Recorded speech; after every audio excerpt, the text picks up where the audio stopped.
নমস্কার। কবি বরুণ হালদারের লেখা ২৫শে বৈশাখ।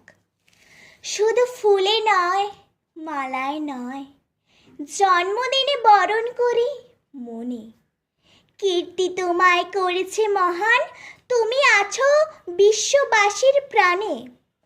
প্রতি বছর তোমার জন্মদিন ২৫শে বৈশাখ আসে, ঘুরে ঘুরে পূজিত হও তুমি। বিশ্ববাসীর চিন্তা চেতনা হৃদয় মন্দিরে। বঙ্গসাহিত্যের কোনায় কোনায় সুনিপুণ তোমার বিচরণ। জন্মদিনে গানে ও কবিতায় আমরা করি তোমার স্মরণ। তোমার সৃষ্টির সবই যেন প্রবাহমান অসীম অমৃতধারা। গীতাঞ্জলি কিংবা গীতবিতান পড়ে হয়ে যায় আত্মহারা। আমাদের ছেড়ে চলে গেছো অমৃত লোকে বহুকাল আগে।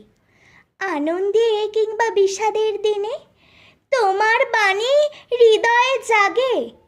জন্মালে তার মৃত্যু হবে, হিতা কেহ নহে অমর। তোমার সৃষ্টির অমৃত বাণী করেছে তোমায় অমর। বিশ্বকবি মনের গুরু, আমার প্রাণের গুরু তুমি। দিন রাত পাই তোমার ছোঁয়া, ধন্য যে হই আমি। দিন রাত পাই তোমার ছোঁয়া, ধন্য যে হই আমি।